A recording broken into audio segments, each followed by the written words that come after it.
Chang eased the blue Crown Victoria into the handicapped spot outside the 7-Eleven off Union Street in Wilmington. Compared to New York, murders in Delaware came at a more manageable pace. Until lately. He opened the door to the cruiser and grabbed his camera. Chang stepped under the yellow police tape and ignored the looks that said, "Biggest Chinaman I ever saw." A Wilmington PD officer greeted Chang. Young, barely over 21. Teeth could have been bleached. The nameplate read, Scott Gilpin. "Detective Chang? Glad you could get here so fast." Chang was used to being recognized in this state that was more like an overgrown small town. It didn't hurt that he was the only Asian American officer in the homicide department of the state police. "What have we got?" Chang looked around the store. A pair of sandaled feet stuck out from behind the counter. The smell of overcooked coffee hung in the air along with hot dogs and that distinctive coppery odor. "We got a 911 call from a guy who came in for coffee and found the body. I responded and, well, see for yourself." Gilpin wore an ashen look that told Chang he'd handled more parking tickets than corpses. Chang peered over the counter, and a whiff of citrus caught his attention.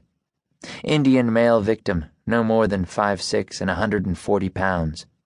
Chang saw what appeared to be 2 gunshot wounds to the face, probably a pistol. Small entry holes and at least 1 larger exit wound. Chang's pulse jumped when he saw what accompanied the bullet holes. A lemon lay smashed across the victim's face. The fragrant juice mingled with congealed blood. Chang began his photo series. "You ever see anything like this in New York, sir?" "No. Has the money gone from the register?" Chang continued to move around the counter and photographed different angles of the body. He kept his breathing slow despite his rapid heartbeat. "Yeah, till's cleaned out. So I figured robbery, but then I saw that lemon and it didn't fit." "Videotape?" "Be right back." Gilpin headed towards the back room. "I'll go with you. Our guy had to be in a hurry, especially if he took the time to do that with the lemon." The fruit did not smell rotten. What the killer did took force. In the back room, stacks of cups and other supplies littered the floor. Chang found the video recorder for the security cameras. He took one look and saw the tape was gone. Clear-headed act. Premeditated murder? "Gilpin." "Yes, sir?" "See if you can find the videotape. Check the nearby dumpsters. Maybe we'll get lucky." "I'll look around, sir." Chang knew state troopers didn't normally order other departments to dumpster dive, but Gilpin looked bright enough to recognize what a key piece of evidence in a homicide case might mean to his career. Chang walked over to a Second City police cruiser. Time to get a statement from the civilian who found the body. An Officer Burris stood guard.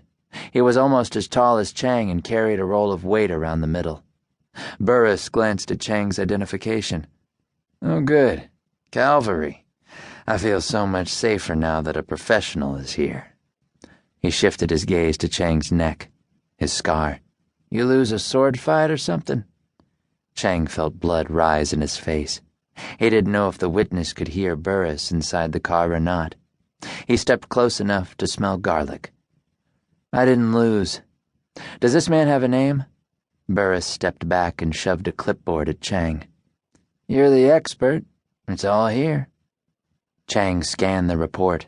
The man in the cruiser, Norm Chandler, found the victim. Rami Patel, shot dead. Patel, 36, no wife, no kids. Chang stared at Burris until he moved away, then opened the car door. "Mr. Chandler?" The man looked up. He appeared to be in his early 50s. Chang introduced himself. "I understand you were the first to find the deceased?" "I guess so. I called it in as soon as I saw what happened." "Tell me exactly what you saw." "I got off my shift at the GM plant in Newark around 3 o'clock and stopped here on my way home, like I usually do.